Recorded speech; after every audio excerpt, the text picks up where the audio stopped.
Hey everybody, welcome to the Coastal Noise Podcast. This Monday, the hotspot in Orange Beach, Alabama, the hotspot located in the Wharf. I'll be performing in the Gulf Coast Singer-Songwriter Competition.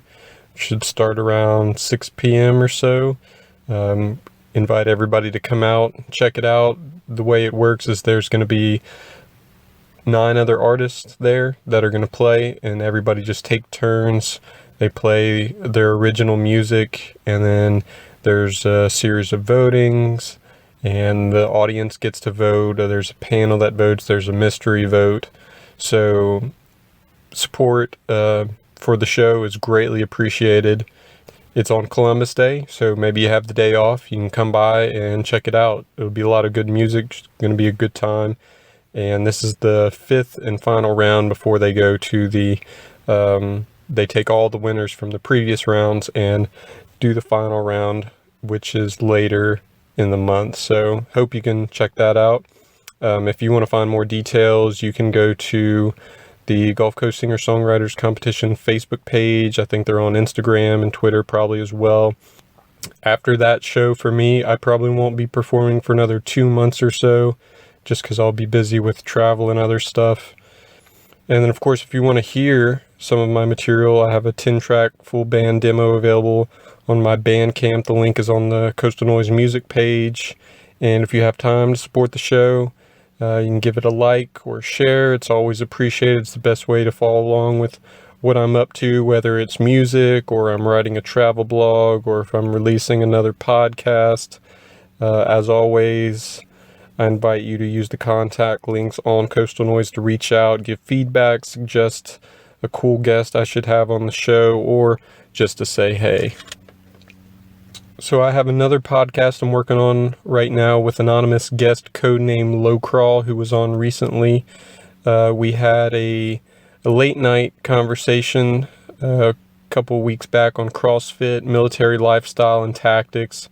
There's been a lot of cop shootings and drama revolving around that and protests, so we talk a good bit about that. Religion and spirituality, power and corruption. I always have interesting, deep conversations with Low Crawl. He's traveled the world. He's run operations that demand leadership skills and are often physically and mentally involved, which has provided him with lots of interesting experiences and makes for some great talks between the two of us. He's always on the move and won't be in this region for much longer, which means in the future I'll most likely have to travel to another part of the world the next time I want to podcast with him. So be on the lookout for that. It should be coming in a week or so. This episode of the Coastal Noise Podcast is the second podcast I've ever done via a phone-in conversation. The first one being with Kelly Jacobs when she was trying to make a push for legalized marijuana in the state of Mississippi, and then kind of segued into CBD oils for children with epilepsy and things like that, all around the same kind of time period. And that podcast went over pretty well. I mean, a lot of people tuned into it, so says something about the folks around here, I guess. We're supposed to, me and Aaron Wood, we were supposed to record this conversation when I was in Georgia about 2 weeks ago, but to be honest, we had so much going on, and we're having a lot of fun, to say the least, that we didn't get the chance. So this is our way of making up for it. We really wanted to have this conversation because I always have a good time talking to Aaron about books. So that being said, there are some minor audio hiccups to be aware of. There was a couple times that I was trying to adjust to find the right place to put the mic, and I was adjusting and dealing with audio from the call as well as my own audio pickup and what have you. So there's some little things here and there. You might hear a little, weird things, the mic moving around and all that, but it's not too bad. And as the podcast goes on, I kind of find the sweet spot, so things level out a little bit. So where the podcast starts here is Aaron is talking about his recent trip to Savannah, where we were about 5 minutes into the conversation and naturally ended up talking about In the Garden of Good and Evil. But since I've been ranting and praising that book in the last few podcasts that I've done, I decided to kind of glaze over it. So instead we transition into here where I'm asking Aaron what other books he's been reading. So we'll pick it up right there. This is Coastal Noise Podcast number 60. I hope you enjoy it. Well, you're saying that you read some books while you were there. What are you reading right now? Well, I read a book and I'm still reading it, and will probably be reading it for quite some time because it's thick. It's a dictionary. A Little Life. It's one of those books that it feels very special so far. It's like I would find myself like being like, oh, what are we going to go do? Like, should I bring my book with me? Because if I have an opportunity to read it, I need to take advantage of that. Yeah. And those books don't come around too often, I feel like. Like, I always like to read, but then there's, like, once in a while a book that you're just, like, thinking about when you're going about your daily life. And it's like, massive. It's, like, 900 pages, and that's... I don't know, it's kind of intimidating. Like, I was almost scared to start it because a book like that can, like, draw so much of your time. And then, like, when you finish it, like, it's like a deep exhale. You're like, finally, it's over with. Yeah, once you start pushing, like, 600 or 700 pages, you start to go, oh, man, do I really want to undertake this? Right. You're like, I don't know if this is really, like, was this the best undertaking? And people always, like, it's kind of like when I think you and I have talked about Stephen King's The Stand in the past. Like, people talk about it as if it's their favorite book, but I kind of like secretly feel like it's their favorite book because it's really long and they endured the whole thing. Yeah, that was good, but I didn't like love it. But this so far, and I'm only a third of the way through, it feels special. Like, I'm like drawn to it, and I want to keep reading it. And so Kayla and I were like going, I think, to the Bonaventure Cemetery, and I like tucked it into her purse, and she's like, "Why are you bringing your book?" I'm like, "'Cause cemeteries are a perfect place to read. Like, what are you talking about? This, like, there's live oaks everywhere, and there's, I don't know, it's just a very like perfectly still environment for reading." And I was like, "Man, I got to take advantage of this." And then she's like, "No, we're on our honeymoon." But yeah, it's special. I need to get going on it though, because I'm still not even halfway through. And that's the thing about a book that big. If it's that good and you're already 300 pages in, you're like kind of scared about where it's gonna go. Because I'm like, man, I like the next 600 pages of this book could just not be that great, and it would have like ruined this perfectly good beginning that I'm attached to. Yeah, it's funny that the last book that I just finished was actually one of those books that was not as long. I want to say it was probably like 500 pages. I mean, It's still a big book. What's that? That's still a big book, It is. But it was more what you're talking about, the level of just of engrossing. You think about it, and this book was definitely one of those in a very special way. And it was the book I was telling you about, Joe Hill, the author that I had just found. Right. And I think I said in the message to you that he was an English author, but it was a really good book. It was called Horns, and it's about this boy who wakes up from a drunken night he can't totally remember, visiting the grave of his murdered high school sweetheart, to discover that he has horns growing out of his head. And, and he he goes, and anybody who sees the horns, which is like everybody, they start telling him their most darkest, deepest desires and secrets, and the worst things they've done. And if he touches them, he gets this flashback of something that really horrible that they did. It's like their life flashes before his eyes. And through these encounters with people, he starts to realize that everybody in the town thinks he's the one that killed his girlfriend. And it's really sad in a way, but through these encounters he starts uncovering truths about the murder and it was a really good book. And come to find out, so immediately after I finished it, I liked it so much, I went out and went ahead and reserved his latest book, The Fireman, which I just started last night, and I'm about 50 pages in. And that's a book about a disease called dragon scale that's affecting the entire world. It's taking over. It's this, it's turning into this post-apocalyptic thing, and people who catch the disease can, out of nowhere, spontaneously combust. And there's supposedly this guy, the fireman, who's got, he's almost like a mythical figure or something that's, from what I understand, is going to arrive in the story. But before I reserved the book, I started doing some research in Joe Hill. Come to find out, he's Stephen King's son. Oh, okay. It's all making sense now. Yeah.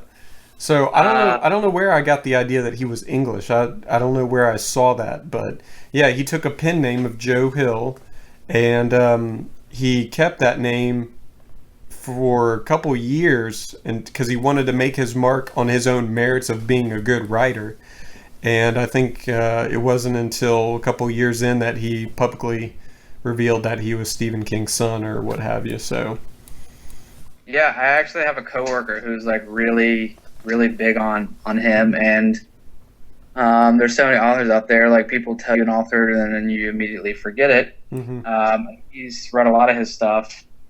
I think it's pretty cool that, like, I mean, in some ways, like, if he were to say whatever his first name is, if he's like, yeah, I'm Stephen King's son, he's already gonna get like so much attention. You have to feel like he probably wouldn't be able to write the same, like, if you have all this attention on you, like, are you really going to be able to execute like the best writing that you can do? So I think it was as much for like not getting all that critical acclaim and making sure that he was the writer he wanted to be, but also like to make sure that he could still execute his craft. But I've heard a lot of good things, so I got to check him out. Yeah. And is Joe his actual first name? Say that again? Is Joe his actual first name? Yeah, I think so. I think his name is Joseph King. Or is it Richard? I don't know. I can't remember. It's kind of like, yeah, who knows? It's like when Stephen King became Richard Bachman, he's like having to prove to himself, though, that he's like the author that he wants to be. He's like, am I just living off a reputation right now, or am I actually as talented as some might perceive? So he wrote Misery, and to me, like, Misery is one of his best works, and it's a good book. Later it became a Stephen King publication, but like, he wrote quite a few books under a surname, and I think some like super fan kind of figured it out, but other than that, like, it's pretty cool that they just really want to do it on their own. Like, I guess it runs in the family, and like, they're super successful, and also just want to make sure that they're actually like, they're kind of scared that maybe they can't do it on their own, or they're not as good as they want to be. Yeah, or that it's a name, it's a branding thing that people have become right, attached exactly. to. Like the King brand, yeah, and that's the thing is like I've looked at some of his books and I'm like, this just doesn't seem that good, and it's like but it's still a New York Times bestseller, and it's like not everyone's gonna nail it every single time, especially when you've written like 4 dozen novels. Right. So if I were his son, I'd probably be a little intimidated by that too. Yeah. It kind of reminds me of Led Zeppelin when they released Led Zeppelin 4. It was just a picture, and their names weren't on it and anywhere or anything like that. They just had symbols for themselves, to kind of prove that they could still. It was the music that mattered. But I was just real happy when I found out, that he was his son, because I probably would reckon that Stephen King is the author that I've read more books on of anybody else, and I guess that was because I started in 7th grade. I started reading Stephen King books, And I used to have to bring a note from my mom saying to the library saying that I could go in their restricted section behind the counter to borrow Stephen King books. And so I think that was the biggest draw, because as a kid, being that age, that was the only author that I knew about, like big name author. So, and then this idea that I had to, get permission to go and get this guy's books, I think that just kept me feeding into it, because, they're super sexual and they're dark and they're, horrible, but really good books too. So, I mean, Desperation and Misery, The Shining's got to probably be my favorite, and I'm by no means a Stephen King like I don't know, connoisseur. Like I have Salem's Lot still to read, which is like next on my Audible books to listen to. It's like I own a lot of Stephen King, but in the grand scheme of things, like he has so many books that I haven't read that much. But like the thing is like I would imagine, as a, say you're in middle school and there's this author that like his stuff is creepy and there's like some really dark themes, as you said, like, sexuality and murder, and, there's this suspense, like that can be really attracting to somebody who's kind of like maybe in like maybe a little bit of a rebellious phase. And that can go a long way towards making you want to read more, and that's powerful. That's a good, I'm all for it. It's better. I mean, I go I go to the beach and I see like a teenage girl reading 50 Shades of Grey, so I beg, what's the difference? Yeah. And thinking back now, after, now I've read, my palette is much broader now. Right. That looking on Stephen King books, like, he's a good writer, but I don't like gravitate toward his stuff as much. And even at times, like his writing and just the way he, like, I feel like his books can be dense in like the worst kind of ways sometimes. You know what I mean? Totally. Like I recently put down the third or fourth book of the Dark Tower series. Yeah. I hope it wasn't the fourth, because that's my favorite. It was the one, there's like a giant bear, and yeah, I think that's the third. Yeah. I understand. I've done that with more than one of his books, and it's something about his style of writing that sometimes just makes me cringe. Yeah. And it's so him. It's like I read it and I know it's coming from him, and from reading so many of his books, I get that reoccurring feeling, and it's made me just want to stop and change directions completely, So I sometimes wonder if Stephen King has like this ability to narrate an incredibly like beautiful like storyline, but at the same time has a difficulty making the reader become attached to its characters. Because I think that's my biggest thing. Like, don't get me started. Like, I love Roland Deschain from the Dark Tower series. I still actually have the seventh one to finish. But like, I don't get attached to his characters in the same way that I might going back to A Little Life. Like, I've only read a third of that book, and I'm already just like, I'm obsessed and I'm worried and I like feel like uncomfortable because I don't know like where their lives are going, and I'm attached to them already. But I don't really, I don't feel that same way for, like any of his characters. But at the same time, it's great storytelling. So it's like, in some ways, I hate to categorize someone who's such obviously like a great writer, but it's good storytelling, but it's not great literature. Yeah. And that sounds so snobby. Like, I recognize that I sound like a complete bozo when I say that, but like, I don't know. I don't feel the same way about the people and lives that he creates. Yeah. The same way that other novels might. No, I get it. I feel the same way about some of his characters sometimes, like when he's trying to portray, I can't remember the lady's name, but you know, the black lady who can't walk in the Dark Tower Yeah, series. right. You know, when she has this altered personality, so she's the sweet woman at one time, and then she's this racist, um, just hateful person. And Yeah, when he creates the dialogue for her when she's in that character type, I think, man, this is a white dude writing for a black woman. You know what I mean? right, right. And She loves using the phrase honky, and so it yeah, and does feel a little cracker, bit like and you know, yeah, it's it's fabricated. yeah, it feels like a stereotype and not an actual character. It feels, Right. and there was another book that I read recently, um, and I can't remember the name. I was trying to look it before we started the podcast, but it's about Deadwood Dick, also known as Nate Love, and it's a Western kind of comedy adventure thing written within the last 2 years.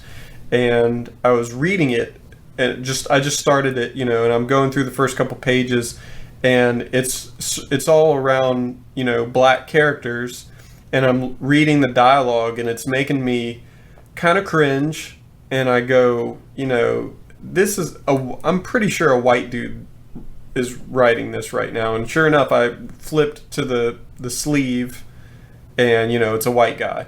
But I kept going, and it got better, it improved, and I kind of released that, and it ended up being a pretty good book, and I enjoyed it. um, Was that Paradise Sky? yes, it was. Yeah. So I looked into reading that. Like it was on my.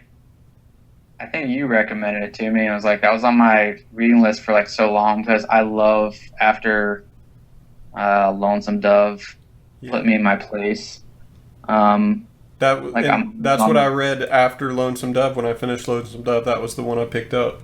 yeah, like it's like you finish Lonesome Dove and then all of a sudden you're like crying out for like the same feeling that you just lost. Hmm. Like you're like sad that it's over, and then you go on the hunt for like the next Lonesome Dove, and you soon discover that like it probably does exist somewhere, but it's going to be a lot harder to find than just picking up the next novel. And like from what I remember, he has a pretty good reputation as an author, but I Yeah. still want to read Paradise Sky, but like I don't know I would that recommend, because I got after Lonesome Dove, I had that same feeling. I had this epic western, this beautiful time period that was just such a good book, and the characters. I mean, A plus as far as character development and attachment,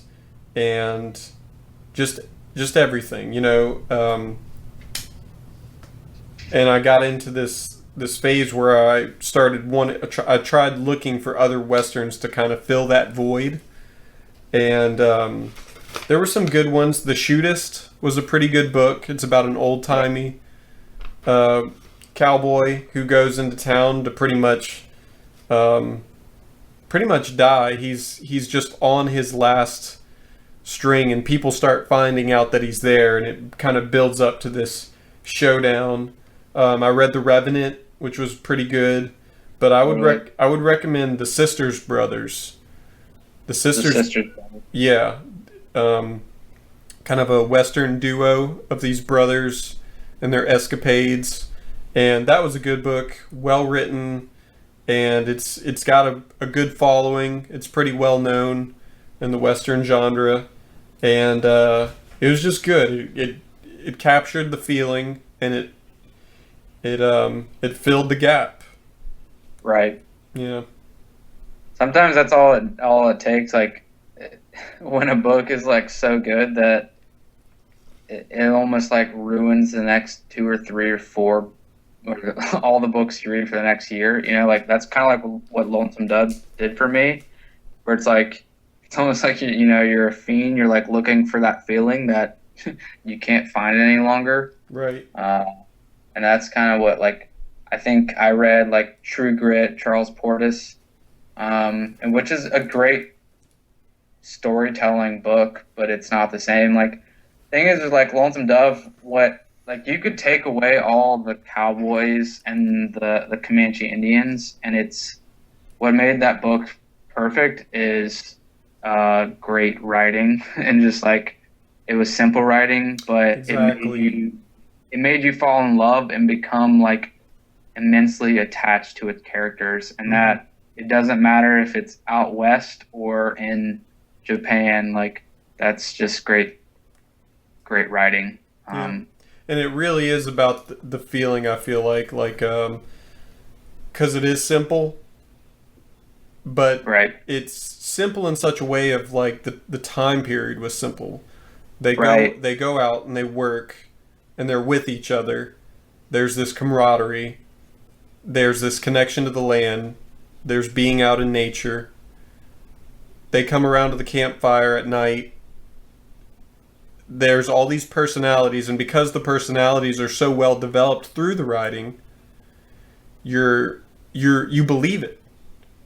yeah, And then they go, away from their home on this grand large journey, and it's this epic scale across the whole country for a purpose that is not entirely known to the reader or the characters, right. right? Because you have Gus, who's the jokester, and then who's the other guy? I've forgotten his name.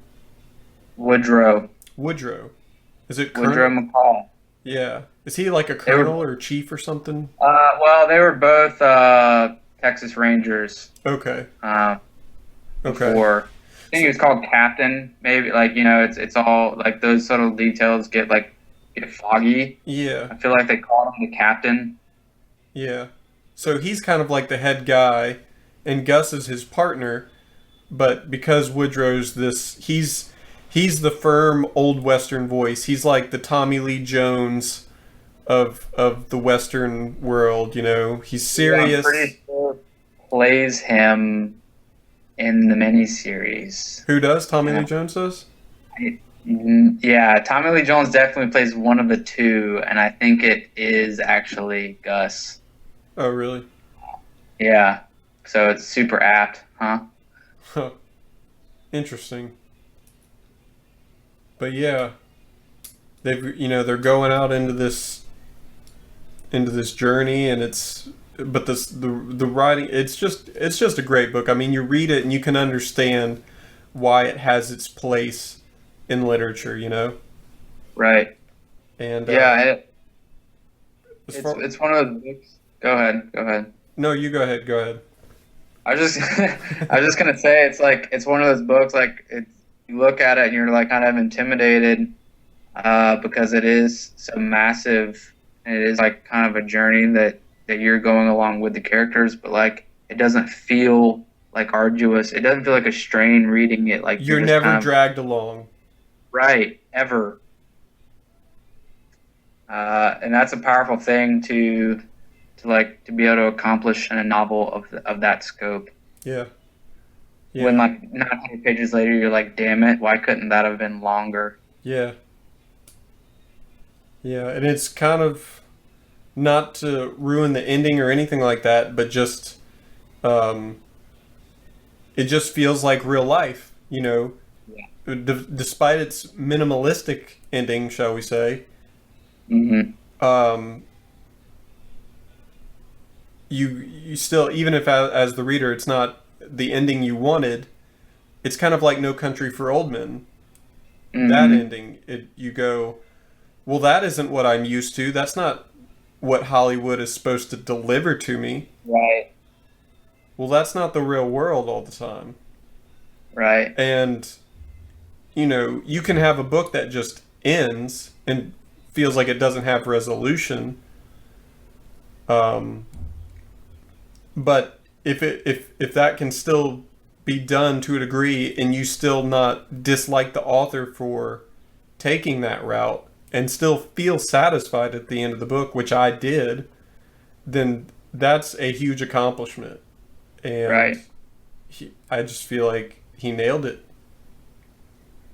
that's something I like constantly struggle with. Is you're like, what should an ending be like, and like the Hollywood version of it, or like the ending that you want, usually isn't the best ending. Like, you take Lonesome, for example, you're kind of almost, you're not left with this like this shootout or like this grand finale, and it's kind of like it's decompressing. Like, you finish it and you're like, you've been out of breath the entire novel, and all of a sudden you're able to catch up. And a lot of times when you look back on it, those are the best storylines. Like, it's not up to the reader to tell the author like what the ending should be like. You're either happy with it or you're not. Like, I read comments on like Goodreads and all these other websites, like when I'm trying to assess if I should read a book or not, and people are like, everything was great, but I didn't love the ending. And you're like, you're missing the point. Or, this is one of the most depressing books I've ever read. And you're like, well, sometimes books are depressing because life is more complicated than that, and it's not always what you want it to be, because sometimes that's just the way life is. And like Lonesome Dove left me just I was angry and I was happy and I was sad, all because what I wanted to happen didn't happen, but that's sometimes like perfect. And the uncertainty continued. Yeah. The journey from the get-go was this: why are we doing this? What's in it for us? Why are we leaving our home to go do this thing? For what purpose? And is it because life is so simple? Because we need this excitement? Because you have this old-timer who's looking for one more run? Or is it because of the money? Or is it because he doesn't want to remain idle? So they go off and they do all these things, and there's tragedy, and there's sadness, and there's loss, and there's love. And then there's this ultimate kind of coming full circle on it almost. Oh, full circle. That's the only way to describe it. Right. Like, never in the history, I'm going to make a really bold, uneducated, just declaration. Never has a book come full circle so much. Like, I'm sure so many other books have, but like when it ends, you're just like, holy shit. Like, this really just, it's hard to wrap your head around. Yeah. And still reiterating the point, it comes full circle, but it still feels open-ended. Yeah. Because you don't know necessarily where it's going to go from there, and it leaves your imagination to wander a little bit. Yeah, and he made a series out of it, and I own a couple of the books, but I guess in a way I'm scared to touch them because I don't want it to kind of dirty up how I feel about Lonesome Dove. Like, I don't want it to. Everyone I talk to about it who's read them are like, yeah, they're good, but, and then it's kind of like that but that like reminds me like maybe I should just. It's like when a television show that's perfect to you and you're it's like, don't. It's Sopranos is a great example. It's like, just leave a good thing and let it end where it's supposed to. Like, don't milk it because you realize you have something good on your hands. So I'm kind of scared to like ruin the image of what Lonesome Dove is for me by like reading the prelude or the sequels. Something's perfect, let it be. Yeah, you don't want to muddy the waters for it. Right. Yeah. Yeah, I know what you mean. And there's almost, it almost feels just from, I feel like the way he ended it, it kind of left you feeling like you were still out in the open West to a degree, right. Yeah, totally.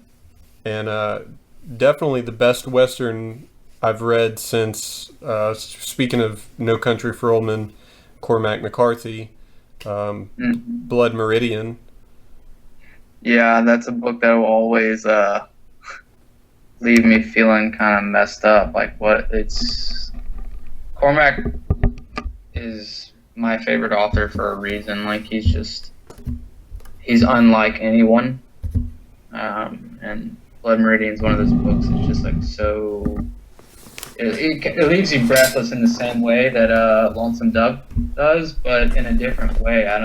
It's hard to like describe, and that's probably why I'm not like someone who critically assesses literature. But like, both of them leave you feeling speechless, and Cormac's just like he beats you up, like the whole, like you're in for a ride, and he's gonna torment you and just leave you bloody, sort of like Blood Meridian.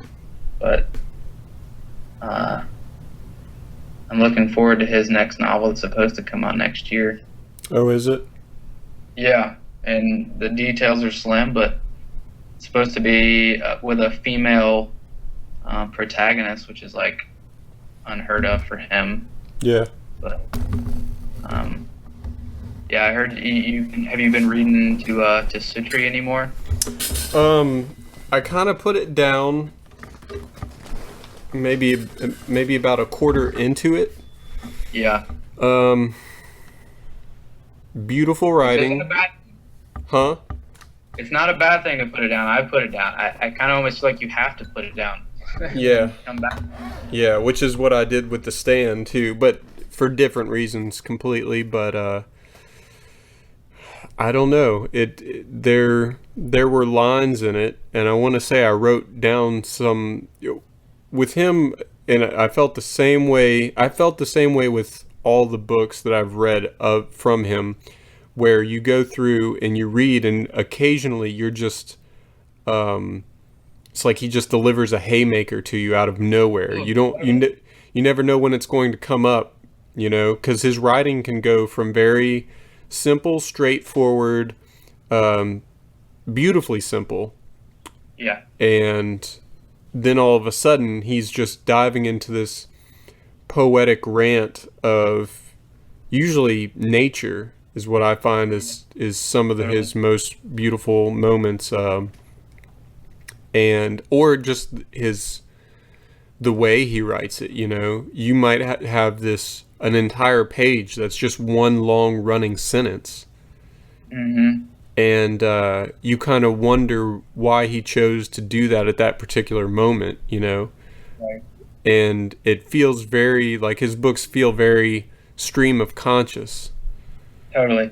And it's just, it feels, there's a way his writing feels after you've written or read some of his books, but then there's still this thing about him that you can't quite put your finger on, and it's his lack of punctuation, it's his structure, it's his characters, it's the way he describes or sneaks up on you with those.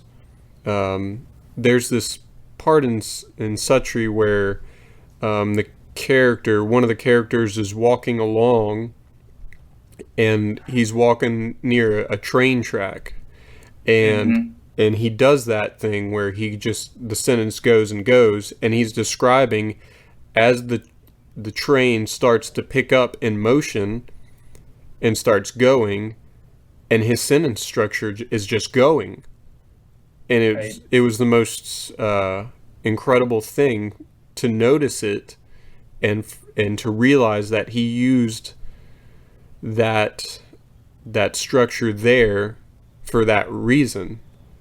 Right. And it's a testament to his brilliance in that moment. So he's an interesting guy. He's one of those people who's like, he's a total recluse, but he's utterly brilliant, and he doesn't, like most people who are, okay, that's making a declaration, but a lot of people who are brilliant like want everyone else to know they're brilliant, and he just like doesn't give a shit that he like is one of the most important living American authors. Like all he cares about is his stories, and he's super invested in like scientific research, but he's not like an egotist. Like he just wants to write and and live. And his writing is like one of those things that sometimes I can only read like a chapter at a time, because it is so like strenuous, and like I feel like I've been drugged through a gauntlet by the time I'm done with it. And like Suttree's like the definition of that. Like that book is difficult, and you cannot just.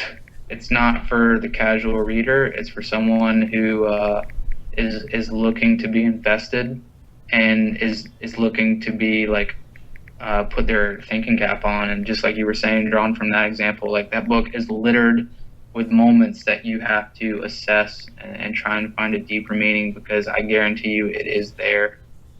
And like No Country is like one of those books that like you can read it and it's just a good narrative and a good storyline, but there is something lying deeper there, and it's up for the reader to critically assess.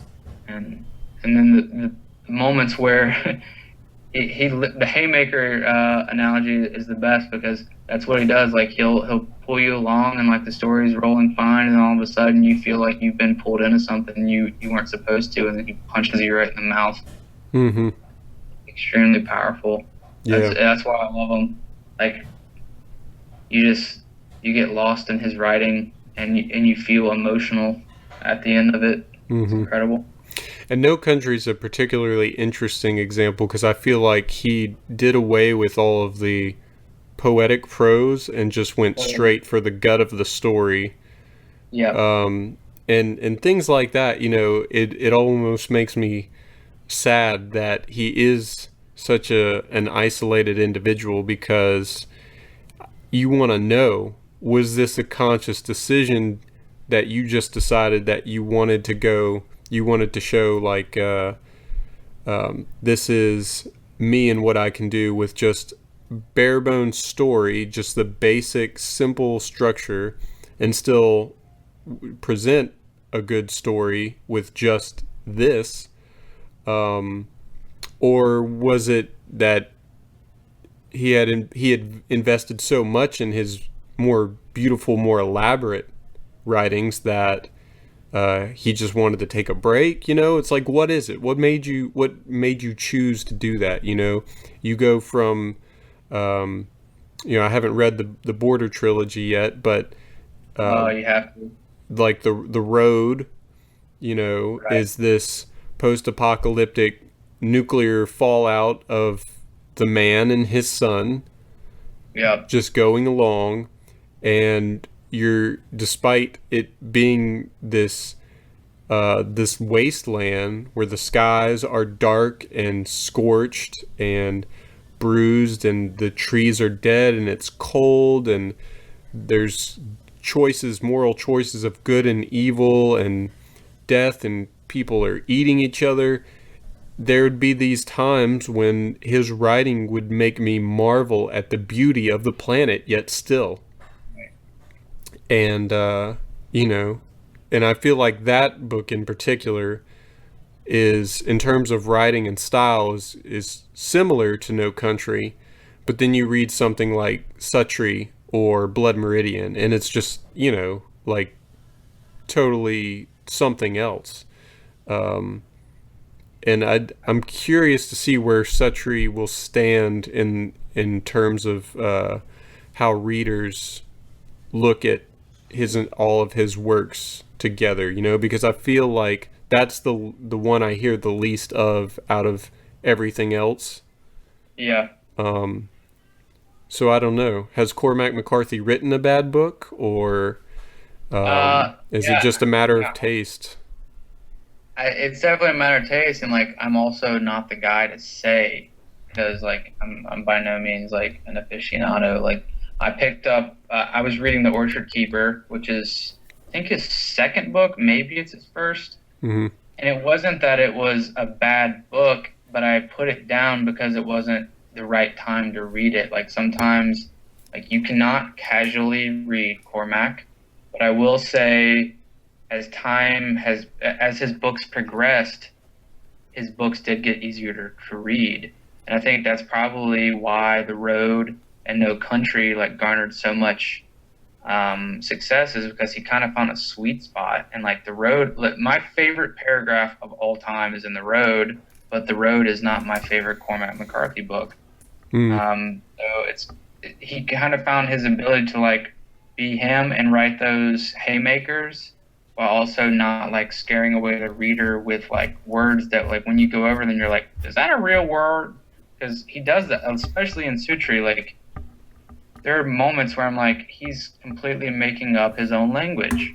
Yeah, doesn't he? Because I felt the same way as I was reading it. I thought, where did he get this? Or is this a real thing? Or is this something that came from um, an older time? Like, is this how they used to talk? But then I kept getting wrapped up because there's something in the way of his writing and the way he presents the settings that I kept thinking that this was a story from like the late 1800s or something, or like 1930s at the absolute latest. But then all of a sudden, he'll say, and a car passed by, and and then there was a washing machine out in the lawn, and you're like, what?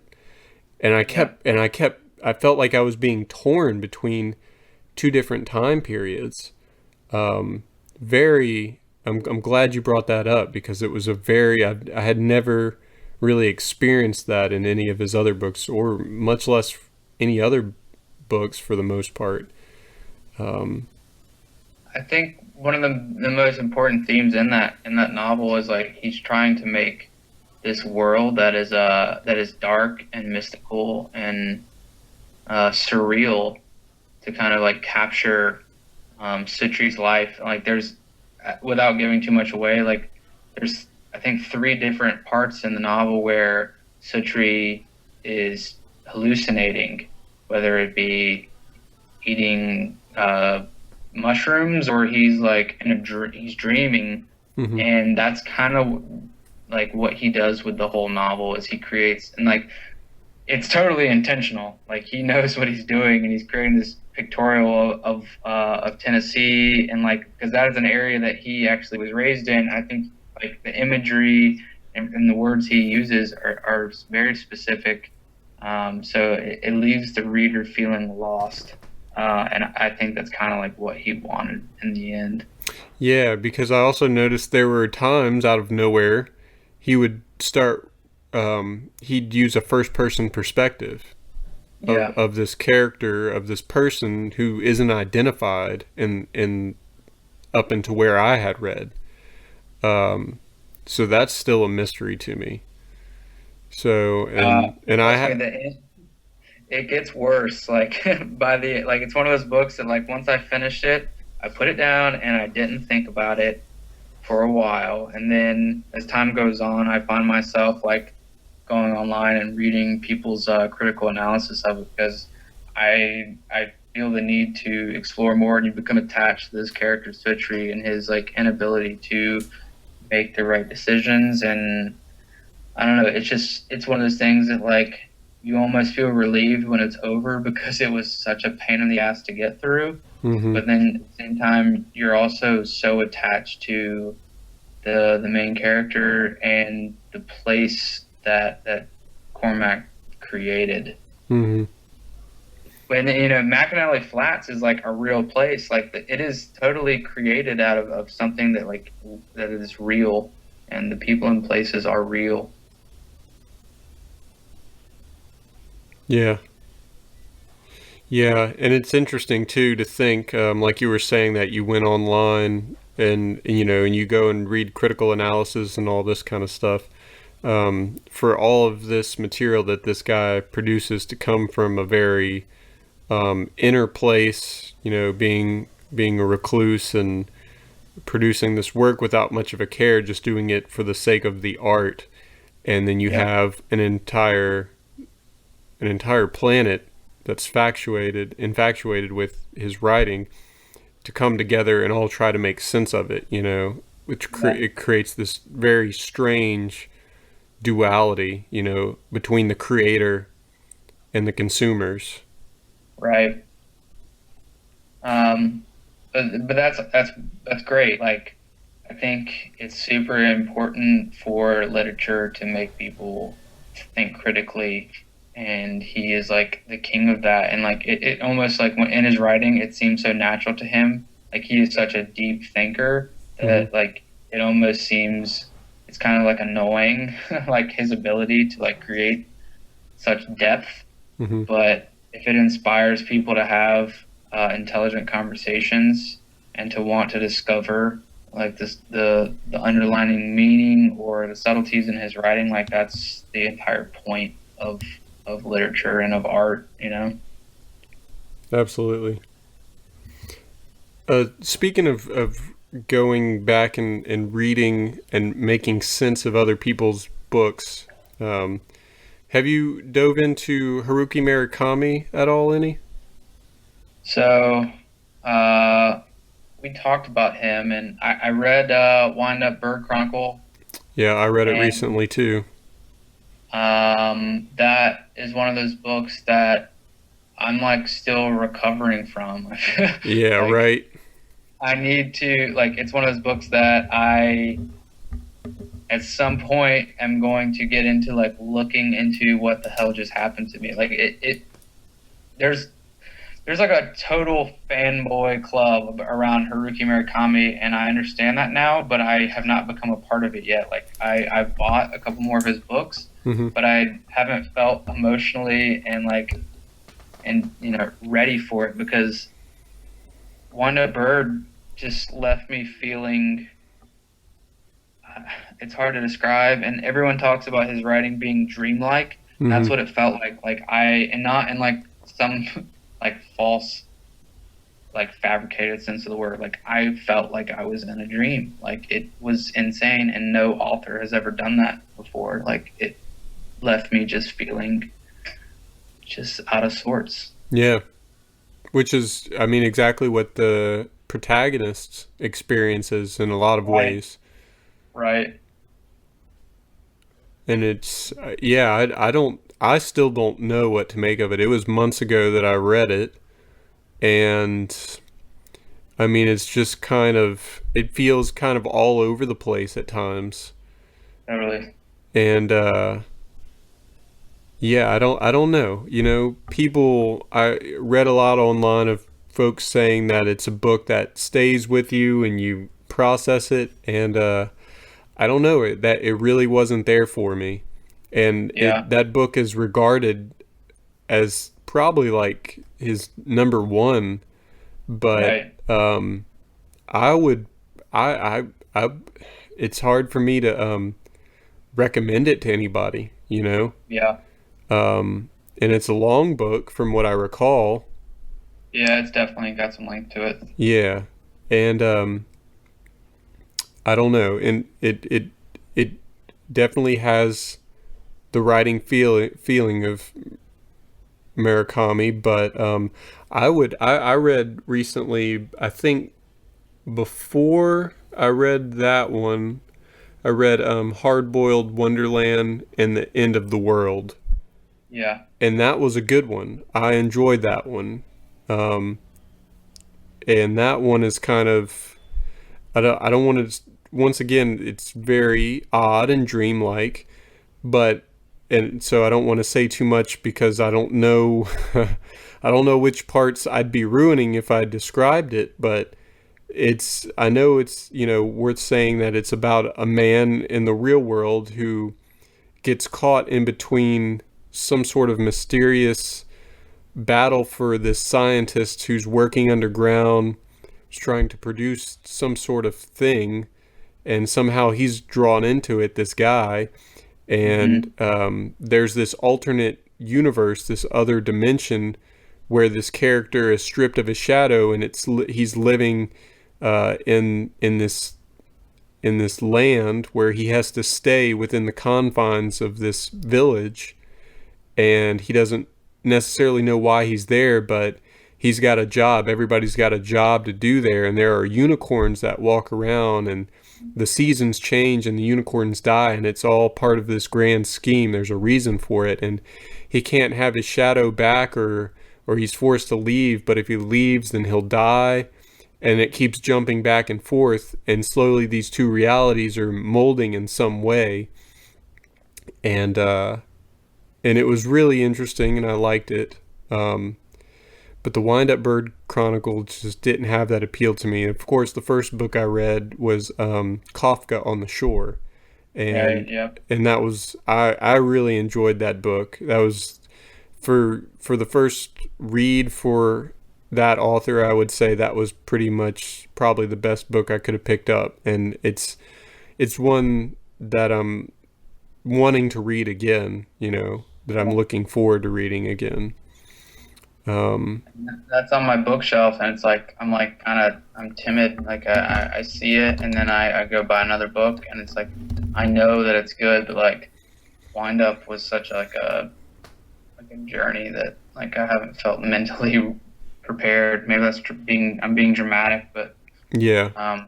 He's one of those authors that is he has a reputation for being completely different, and I can acclaim to that. Like, he is incredibly different. Yeah, and from what I've seen from interviews with him, I mean, he said he got his inspiration to be a writer when he was, I think, in his 30s, and he owned a bar or something in Japan, and he was watching an American baseball game on television and saw one of the greats hit an incredible home run.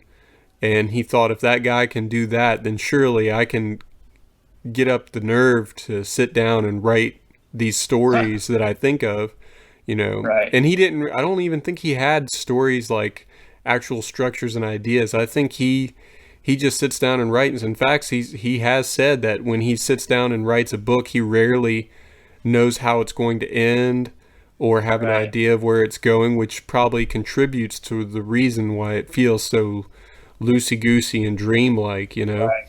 Totally. So sometimes it doesn't make sense. You're like, you find a character in a certain place and you're like, this makes no effing sense, what's going on? Mm-hmm. But he in the end is able to like pull it off, and that probably does come from like not really having a structure in place. It's like all stream of consciousness. Mm-hmm. That's why you're left feeling that way. Yeah. And Kafka on the Shore, it had that, but it didn't feel to me like it was all over the place and scattered, and it didn't feel long and drawn out. It had just, it progressed. It just kept moving, and interesting things were happening, things that drew me in and made me curious and wanted to know more. And, characters would show up for no reason and lead the protagonist along and spout off this philosophical stuff that felt very other dimensional, and was like this had this degree of almost like I don't know, physics to it, or metaphysical, and you but it was so interesting, and it was well written, and it kept progressing, and weird things were happening that I really enjoyed it. And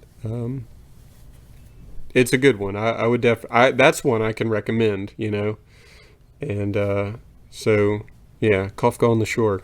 I'd say give it a shot after you've recovered a little bit. Yeah, I'm ready here soon. I just picked up about 7 or 8 books from the used bookstore in Savannah, which, much to Kayla's chagrin, but it's been sitting there staring at me for a while, and I gotta pick it back up, because like he is, like every bookstore I go to, he's got a massive like selection, and like I'll go and ask his name, they're like, oh, we can't ever really hold on to copies of his works, because evidently like he's just the in writer for indie readers. So it's hard to find his stuff. Everyone's all over it. Yeah. Yes, indeed. It's another really good book that I read recently, and I think you might have been the one who recommended it to me, but it's another book that I keep thinking about it, and I'm ready to read it again. It's Slaughterhouse-Five. Oh yeah, man, that's everything. Yeah. That's like a 1 or 2 sit down read. Like, it's a relatively short novel, and like it'll ruin every other Kurt Vonnegut or piece of satire ever for. Like, it's brilliant and it's perfect, and I like that along with a couple other books like Lord of the Rings series and Catch-22 and just like different books from like my youth. Like, I owe my love for literature to that book. Like, it is perfect. And probably a little bit of my like smart ass disposition. Like, that book is everything. Yeah. I love it. The way it just moves, and it's from this point of view that you're not sure is delusional or it's PTSD, and then there's these, aliens that come into play that you don't know if they're the character's imagination or if they're actually there, and that's why the story becomes so trippy in a sense. Yeah, totally. But he uses these what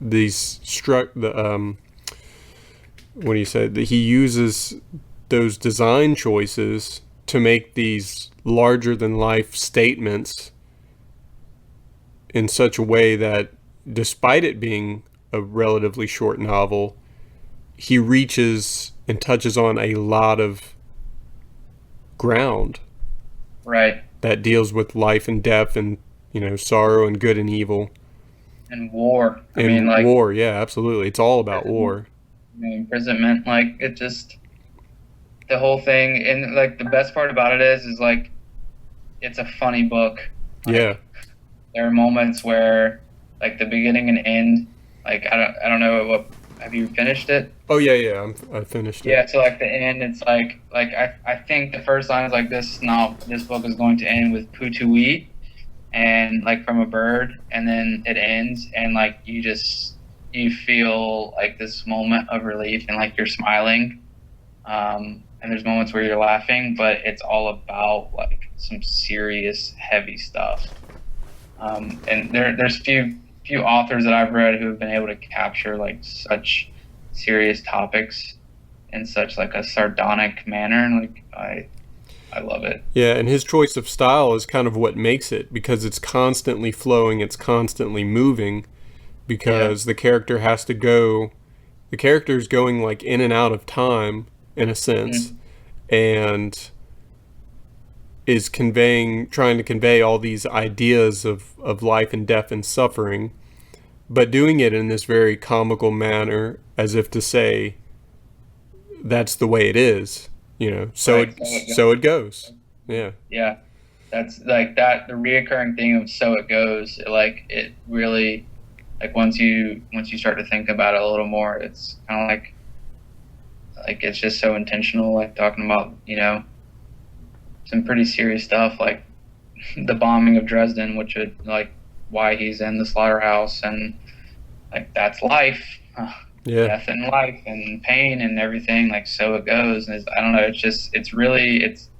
it's heavy, but he does it in such a way that is approachable, and like you don't feel like that burden. You get the full impact of it, but he doesn't dwell on it. He just keeps moving, keeps moving. Yeah, he was a genius.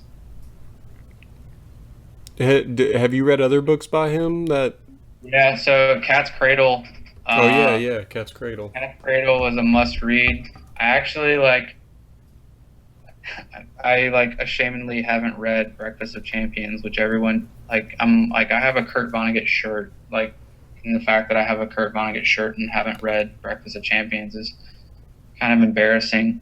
But I started reading Galapagos, and it was the same Vonnegut tone and his like humor, and like you're like, okay, so he's clearly making a statement on evolution here, and how religion works its way into like getting in the way of it, like, so on and so forth. And it just wasn't the same, and like I put it down. It just didn't have that authenticity to it, and it kind of made me scared to read some of his other novels, because Slaughterhouse and Cat's Cradle are so dear to me, and I love them so much. Like, I don't want the rest of his collection to like ruin it. And obviously, like, he's a celebrated author, but like I guess it turned me off. from like continuing further. Yeah. Breakfast of Champions is supposed to be like, his most highly regarded novel other than Slaughterhouse, and I still haven't picked it up. I hadn't even heard of that one. Yeah. All right, I'll have to look into that one. The book that I just finished was Fear and Loathing in Las Vegas. Yeah, I read that a while back. Yeah. What'd you think of that? I think Hunter S. Thompson is simultaneously brilliant and overrated. So, like, I think a lot of times he gets, his reputation is, like, so built on, like, Fear and Loathing because, it's like, oh, he's crazy and he's doing all these drugs and he's against the grain. And I think he probably gets a lot of, not necessarily like critical acclaim, but like readers for that reason. Like, I think I probably read it at the time. I was probably like 17. I saw the first 10 minutes of the movie and I was like, oh yeah, I'm going to read this. I actually like subsequently read Hell's Angels, which is like, a nonfiction account of him like going around with the biker gang, and like it's all great writing, but I guess I get sometimes annoyed by like how much attention Fear and Loathing gets, because I feel like a lot of it has to do with like people seeing Johnny Depp get fucked up. Yeah. It's hard for me to say though. It's been so long since I read it. Like I can hardly remember what the writing was like in Fear and Loathing. Yeah, I think you're right to a degree. I think he became kind of a figure of the counterculture at a very critical time, and he was doing very interesting and unusual things. And I was watching an interview with Johnny Depp on a Late Show talking about how the first time he met him was at a lodge, a cabin, a ski resort lodge or something like that at like 3 a.m. in the morning. Got a phone call from a friend asking him if he wanted to meet Hunter S. Thompson. So he goes down there at 3 a.m. in Aspen, where there's notoriously tons of drugs running through, that area. Yeah. And he goes down there and he's sitting at the back of the bar. Depp is trying to be invisible, and Thompson bursts through the door and he's like shooting flames from himself and sparks are flying, and he's running into the room and people are diving out of the way trying to get out of his path, and he's going, "Get out of the way, you bastards." And he says that as he got closer he realized he had a cattle prod in one hand and a taser in the other. Perfect. And but then you look at all the peripheral details of his life. The guy that his lawyer in Fear and Loathing in Las Vegas was a real guy, and not shortly thereafter the guy ended up going missing in like Central America or Mexico or something like that, and his son was the last person to talk to him, and the guy said, told his son, "I'm about to get on this boat with a bunch of snow on it, cocaine." And even Hunter S. Thompson said, knowing the guy, he probably ran into some bad folks, did a bunch of drugs, got in an argument, was killed and thrown overboard or something like that, Right. So you have that. And then, of course, Hunter S. Thompson killed himself, shot himself in the head when his family was visiting on vacation over at his house. And you watch the interviews of, some of the last interviews from late shows like the Conan O'Brien show, where he refused to go on the show himself, but, told Conan if he wanted to come out to his compound in Colorado and shoot guns and drink hard liquor, that's the only way he would do it. So there's videos of him, out there, and they're drinking hard liquor, and Thompson's just, acting, all kinds of crazy. And it's, you look at things like that and you go, you kind of see why he got some of his attention. And, Right.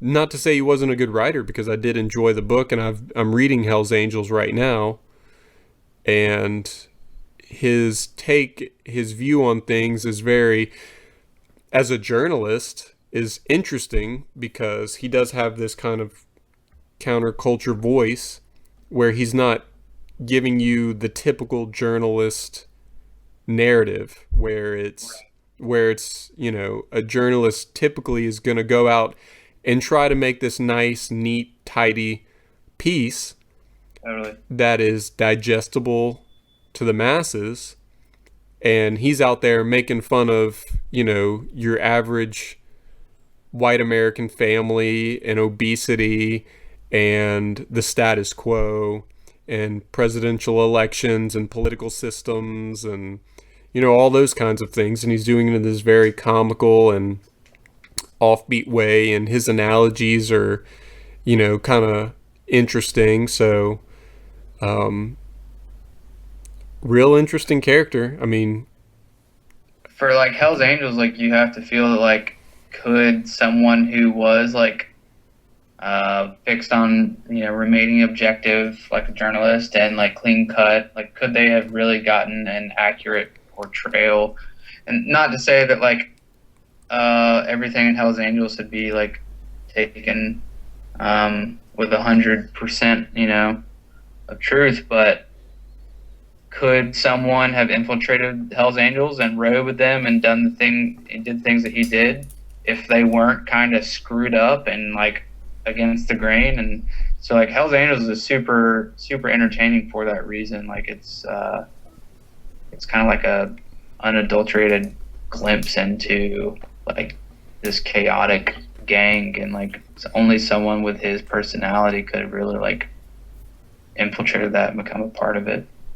Yeah.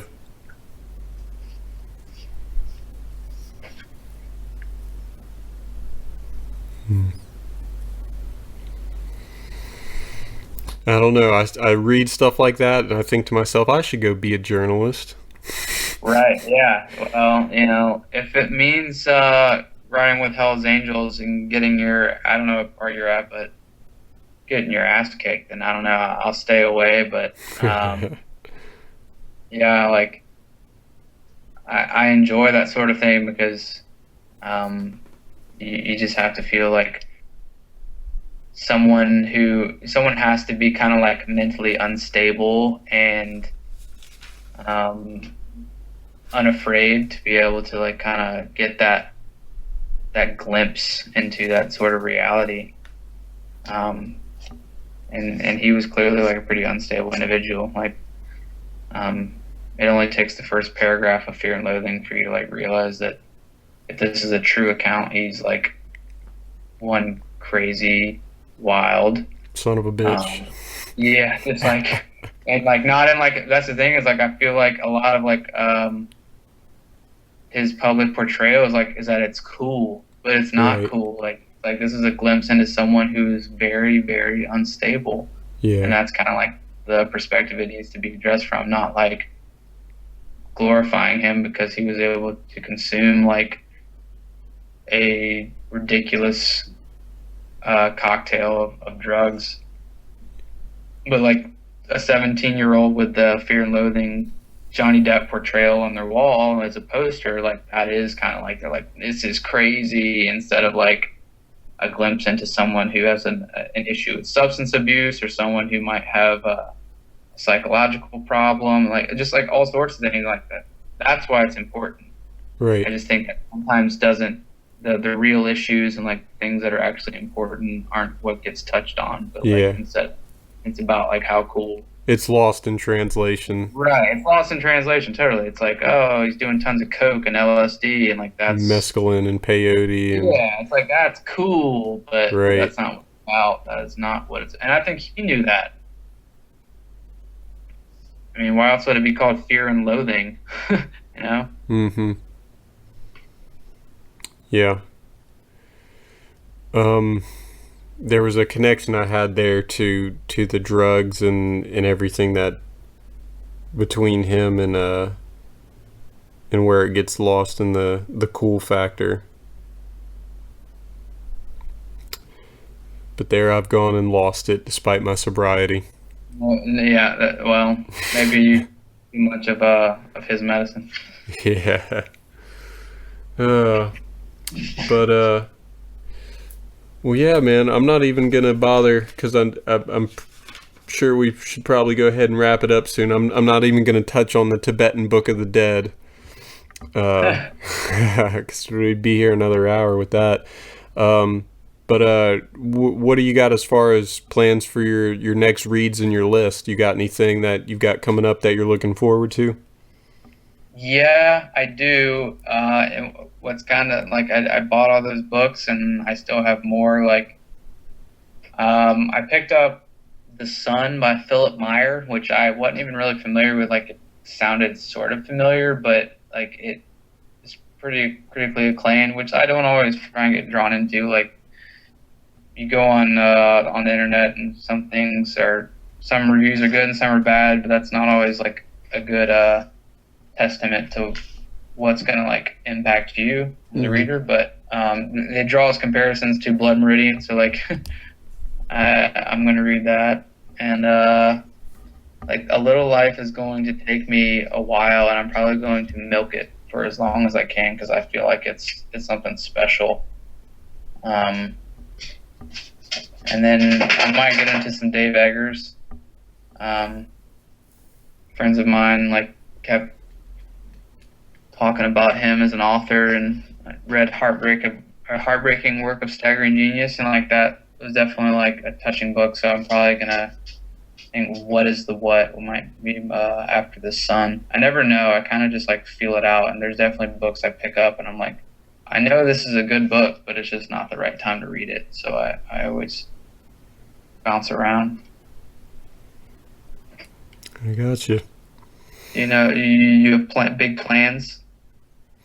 Well, I mean, like I said, I'm reading the Fireman right now. I've got Hell's Angels as well that I'm kind of dabbling in and out of in between things. But I don't know. I feel like I'm pretty infatuated by Joe Hill right now. So, and I'm drawn in. I'm loving the fact that I'm digging his books and you know, given my history of his dad's work. So. And I'm interested. I'm curious in the other stuff that I've looked into. So I might dive into Heart-Shaped Box after this, or there's another one. It's like NOA 547 or something like that. It's a license plate number or something is the title of the book. So there's that, and then I had my hands on Hitchhiker's Guide to the Galaxy, which I feel like I really should give that its day at some point. So but it's a pretty big read from what I understand. But I think it's a series as well. So the book I think it was like the complete series. So that was a door stopper. I didn't look inside, but I want to say it's well over 1,000 pages if I'm not mistaken. Yeah, that's a book best kept for like winter, like when things start to slow down a little bit. Like you have to kind of pick your books around the seasons. Like when things are busy for me, I try and pick something up that's like easy to read and I don't have to invest a lot of energy in. But a book of that magnitude, maybe you should wait until the right time. Yeah, I've never looked at it like that, to be honest. Yeah. I guess my schedule is just so up and down, and like I basically reserve the fall and the spring for having zero free time. Yeah. So then again, I don't know why I started A Little Life when I did, but like I'm in it now. I gotta power through. Yeah. Yeah, I don't know. I've always felt like regardless of what time of the year it was, I feel like I always read about the same amount usually. I envy you. Yeah. Well, reading has kind of become my sleeping pill, you know? Yeah. You're talking about. Mm-hmm. Because I used to have a lot of trouble. I mean, for like 8 years, I had pretty bad insomnia on and off. Mostly on, though. And it was even at one point taking trazodone on the regular. And I don't know, I kind of found reading is part of the routine has helped a lot. And Right. a lot of it is managing diet, and I take into consideration friggin' everything, because now that I have had some months, because it's just been recently that I've kind of got on top of it, that once I started getting sleep again, it's like, man, I forgot that I'm this person and not the person that I've been for the last 8 years, who Yeah. just became accustomed to insomnia.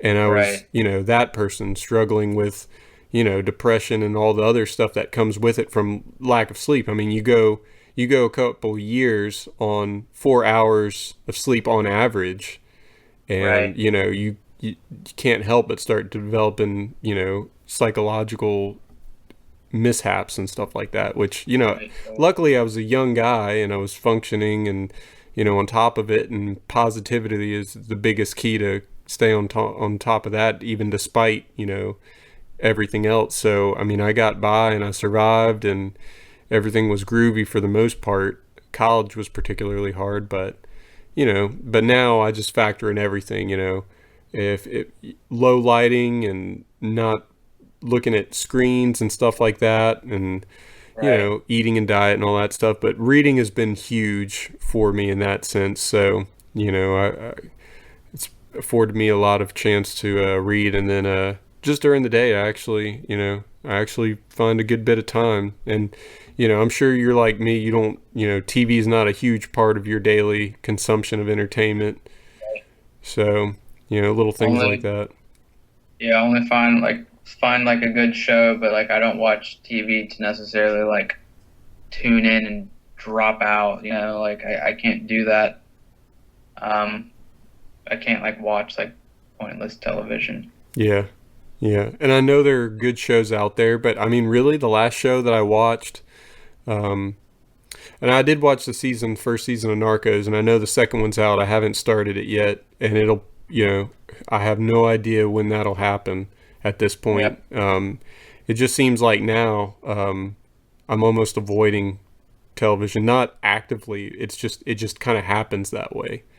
I'm Yeah. used to this idea that reading is everything in terms of, um, if it came between reading and TV, even movies. Like, I used to, even when I wasn't watching TV, I would still allow myself like whatever kind of freedom to do movies if I felt like watching a movie, you know, one night a week, 3 nights a week, whatever. If I wanted to make time to do that, I would. And now I'm behind on movies. It'll be, 2 movies, 3 movies a month if I'm lucky, um, which I don't have a problem with. It's more reading, and I just feel like that really is you know probably the best thing you could do for yourself. That is the best alternative. That's the thing is like when it comes down to it, is all the best movies usually come from books anyway. So Right, right. maybe that's that might be completely wrong, but there's usually like the book usually comes first and it's always better. Like I've yet to find an example where it's not. Yeah, There's been examples where it's close, but yeah, reading has so many benefits. Like and general television doesn't. So hmm, I would keep that up, man. Like I read like I usually don't get past like 20 pages before I'm like, all right, I gotta go to sleep. But hmm, um, as long as like if you're reading something, you're at least like making progress and stimulating something. Whereas like watching television to try and fall asleep or whatever, you're not really like growing in any way. yeah. And it's a sedentary thing too that gets me. Right. Like, I look around to family and friends, and they're people that are active. They're people that I would consider successful in life. But guaranteed, I can observe them uh, on a daily basis, watching anywhere from like an hour to 2 hours, 3 hours of television, or movies, or playing a video game, or I totally consider the internet on your phone, on your computer, as all the same thing, Yeah. in terms of the activity and having kind of almost all but left it behind, I look at them and I go, I almost forget like how are they doing it? Like, are they aware of it? Like, do they? But it's normal. That it's not even normal. Like that, they're not even at the standard of what our society is probably considered normal. They're doing less of it compared to the like probably the average American, you know. And then you get into football season and basketball. There's always a sport for the season. Right. And there's so many people that are vested in that. And then you get wrapped up in the advertising. People talk about shows, you know, that are on television. People re-watch shows. They binge watch, you know, old shows. And it just blows my mind because I'm not used to it anymore. And I go, and my mind starts clicking. It starts going around in circles, it's adding up the hours and the time. Yeah. And then I think about that time and if it were me and what I could have been doing with it, whether it had been reading or anything else, you know, because I mean, I don't think I could, typically I don't ever read as much as I would sit down and watch television. You know, if I were to sit down on a regular basis and watch television, I'd probably get wrapped up and watch the same amount of television. But I would never in a day read for more than like an hour or two on average. You know, I probably clock in 30 minutes to an hour at most daily. Whereas if you were doing movies and television, it would go longer. And I just don't have the time for it, and I don't want to make the time for it. Right. You know, I want to stick to what I've got going because I feel like it's the higher cause here, I guess. I mean, there's no doubt, like, watching TV is not good for you. Like, I think what it comes down to is people watch TV or get invested in sports. And, like, I'm a huge soccer fan, but I don't necessarily, like, try and seek out television at every moment where I have free time. Like, I recognize, like, TV is, like, is a way to, like, kind of turn off and stop thinking for a little while, and I think there's better ways to do that. So, like, when I'm put in a position where I'm like, oh, can I watch this pointless reality TV show or can I read?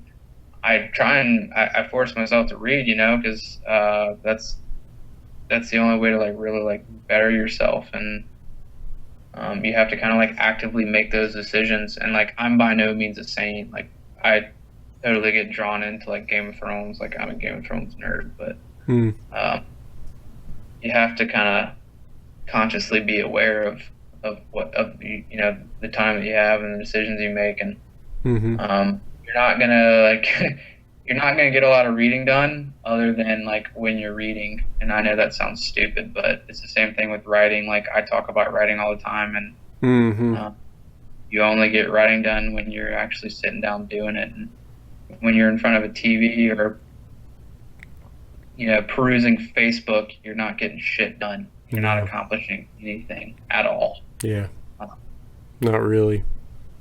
You might be holding up social ties or contributing. Right. You're remaining relevant in all the social media arguments over, like, politics or, like,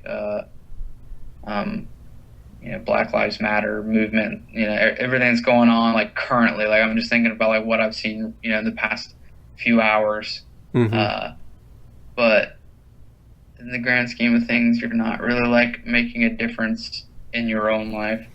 Yeah, it's kind of just a low hum, you know. Totally. You might be up on all the buzzing and the trending and all this kind of stuff, and you might socially be able to contribute and communicate about it, but are you really taking the situation to an elevated plateau, or are you just part of it? Are you just part of the noise? And I feel like the way things are structured and the way things are going, that we've got more noise than anything else, whereas there could be these other forms. I mean, it could be that detaching yourself from all these distractions and all this buzz and getting away from all of it, and maybe doing things like reading or writing or creating, making music, whatever it is, finding a creative outlet, you start getting into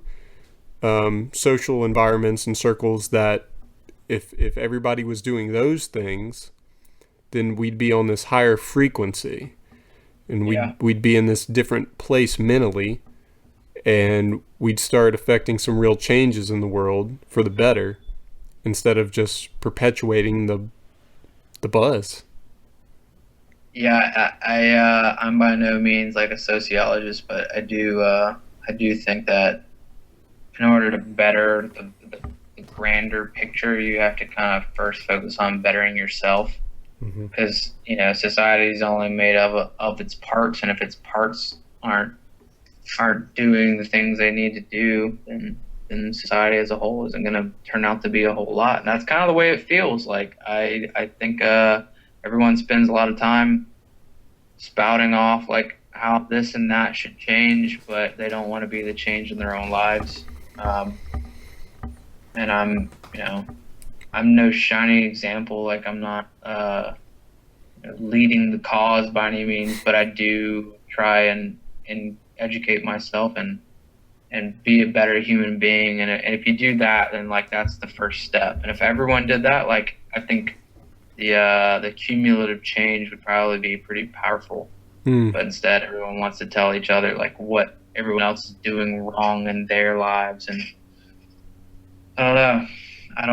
I don't think Facebook and Twitter and the other endless list of social media platforms are the way that things are going to change. Personally, I think it starts with each individual. And reading's not the entire answer, but it's definitely part of it. Yeah. It's one piece of the puzzle. Yeah.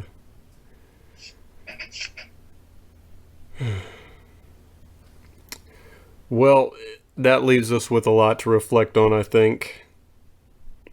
A good ending point there. Yeah. Well, man, as always, it was a good conversation. I always find talking about stuff like this is kind of pushes me to go further, keep going in that direction. But and hopefully one day we both can really start putting that pen to paper, huh? Yeah, that or we'll just keep talking about it. Yeah. Well, I guess it all has to start somewhere, and I'm sure, just like any art form, you've got to learn from the greats, and you've got to, just like if you're a musician, you got to listen and learn from it, and before you can start doing anything with it. Writing for me, though, as far as creative endeavors, I just still can't wrap my head around quite how to do it effectively. It's such an intimidating thing, I think. So, time being, I seem to be more inclined and content to just keep on reading, and hopefully it'll click. So it won't, but yeah. What I'm learning, the further I go, is it's all about just making the leap. Yeah. Which I think we all struggle with, people who want to be creative, but it's all about just taking the leap. Yep. All right, man. Well, I'm gonna run. We'll wrap it up here. It was good seeing you last week. I know it was hectic and busy, but it was sure a damn good time. And it was awesome. You really made it perfect. Oh, I thanks, man. For all the things that could go wrong in situations like that, everything seemed to go right. And I think that made my part that much easier, I had expected to just like totally turn into like a blubbering mess, and I was able to keep semi composure. So that definitely that helped, and like Kayla was pretty composed. And the biggest event I think was Aldous peeing mid ceremony, but that was if like that's all that happened, that's good. Yeah, it's a winner. Right. Well, man, I hope you settle into the lifestyle quite nicely, and life keeps on ticking in the right direction for you guys. And I hope y'all can come down and visit. Come stay at my crib sometime, and we'll get out. Plan is in April. Oh yeah. Jazz Fest. Oh, excellent. Yeah. Hell yeah. So we're Jazz Fest, and then visit in Mississippi for a few days to kind of recover, kind of have some quiet time. Yeah. Well, hey, by April, maybe the waters will be warmer, and come out to the river and, hang out on the pier, do a little kayaking, what have you, and some fishing and what have you. And oh yeah, I'm there. Right on. All right, man. Well, I will talk to you next time. We'll have to have another chat in the near future, and keep me posted on everything you're reading, and let me know what's good. Yeah, for sure. I'll do that, and you do the same. You know it. You know I will. All right, Aaron, man. I'm gonna run off, get some dinner. You take care, brother. Have a good night, and I'll talk to you next time. All right, buddy. All right, man. Later.